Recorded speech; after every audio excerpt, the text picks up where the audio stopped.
Assalamualaikum warahmatullahi wabarakatuh. Kami dari kelompok 6 akan memberikan sedikit penjelasan hasil dari diskusi kami yang bertema teori Zhang-Audrey. Yang pertama di sini saya akan memberikan penjelasan mengenai riwayat hidup beliau, Zhang-Audrey. Beliau dilahirkan di Prancis Barat pada tanggal 5 Januari 1929 dan beliau meninggal pada 2007, sehingga dia menikmati masa hidupnya selama 78 tahun. Beliau seorang sosiolog, fotografer, dan seorang pakar teori kebudayaan filsuf kontemporer Prancis dalam aliran postmodern dan poststrukturalis. Keluarga beliau seorang petani dan ayahnya seorang PNS. Dan beliau adalah satu-satunya yang kuliah di keluarganya.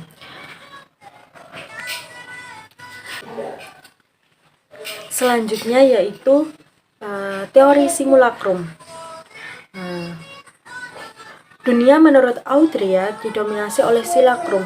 Ini adalah konsep yang diperkenalkan Zhang-Audrey yang memiliki tiadanya lagi batas antara yang nyata dengan yang semu.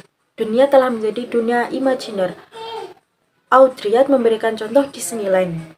Disneyland adalah suatu dunia imajiner di mana segala sesuatunya bersifat futuristik dan mimpi-mimpi. Disneyland telah menjadi bius bagi sebagian besar konsumen kelas menengah, sehingga besar konsumen kelas menengah yang selalu dijejeli sepanjang tahunnya. Disneyland merupakan bentuk pemujaan berhala mutakhir, pemujaan yang menunjukkan betapa irasionalnya pelaku konsumtif orang-orang yang rela mengantri berjam-jam, membayar puluhan dolar hanya memuaskan nafsu, insting, dorongan, dan impuls. Kolektivitas dunia menurut Audrey didominasi oleh simulacrum. Contoh lain selain Disneyland adalah televisi, berita, internet, majalah, koran, dan lain-lain.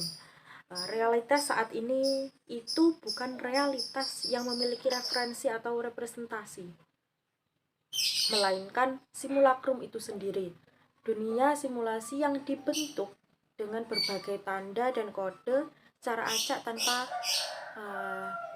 referensi yang jelas, sehingga memberikan statement kenyataan diciptakan atau simulasi itu yang menciptakan. Contoh misalnya, kalau di televisi menyiarkan kalau besok pagi tisu akan habis, sehingga malam hari orang-orang akan berbondong-bondong ke toko swalayan, supermarket itu untuk membeli tisu, sehingga pada pagi hari tisu itu akan habis. Artinya itu adalah simulasi yang menciptakan satu realita, bukan realita yang dipresentasi ke dalam suatu simulasi. Sederhana itu untuk memahami apa itu simulacrum. Jadi dari suatu berita akan bisa menciptakan satu realita. Bayangkan itu adalah berita COVID dengan begitu menimbulnya berita-berita COVID-19. Jangan-jangan bukan COVID yang membunuh kita, melainkan berita-berita yang membunuh kita. Teori selanjutnya akan dijelaskan oleh teman-teman saya. Konsep yang diperkenalkan Jean Baudrillard yang mewakili tiadanya lagi batasan antara yang nyata dengan yang semu, yaitu dunia telah menjadi dunia imajiner. Baudrillard memberikan contoh Disneyland, yaitu Disneyland suatu dunia imajiner di mana segala sesuatu itu bersifat futuristik dan mimpi-mimpi Disneyland telah menjadi bius bagi sebagian besar konsumen kelas menengah sehingga selalu dijelajahi orang sepanjang tahunnya. Disneyland menurut Baudrillard merupakan bentuk pemujaan berhala mutakhir, pemujaan yang menunjukkan batasan irasional perilaku konsumtif orang-orang yang rela mengantri berjam-jam, membayar puluhan dolar hanya untuk memuaskan nafsu, insting, dorongan, dan impuls.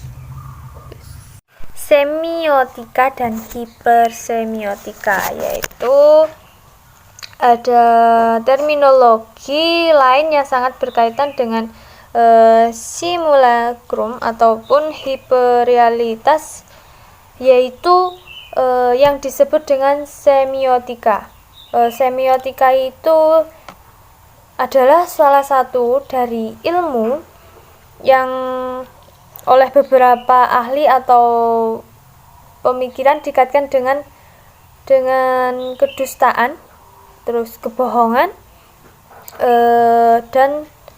dan kepalsuan sebagai teori dusta ini, serta beberapa teori lainnya yang sejenis, ya, yang dijadikan sebagai titik berangkat dari sebuah kecenderungan semiotika yang kemudian disebut juga sebagai hipersemiotika. Aktivitas yang muncul adalah semu, segerombolan orang riang gembira menikmati kebersamaan mereka, kemudian kembali terpecah menjadi individu-individu yang menjemukkan dengan rutinitas yang itu-itu saja.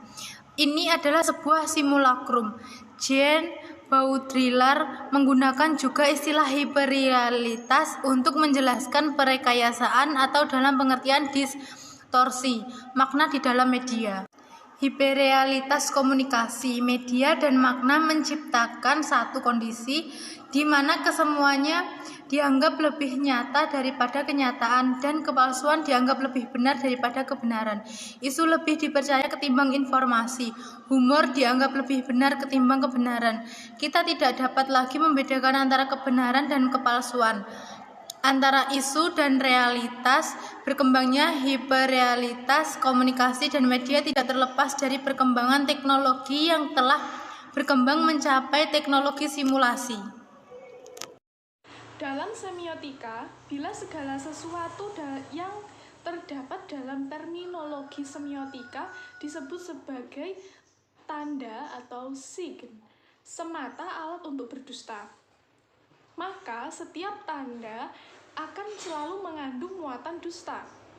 Setiap makna atau meaning adalah dusta. Setiap pengguna tanda adalah para pendusta. Setiap proses pertandaan atau signification adalah kedustaan. Dunia hipersemiotika tidak dapat dipisahkan dari dunia hiperrealitas yang dilukiskan oleh Baudrillard.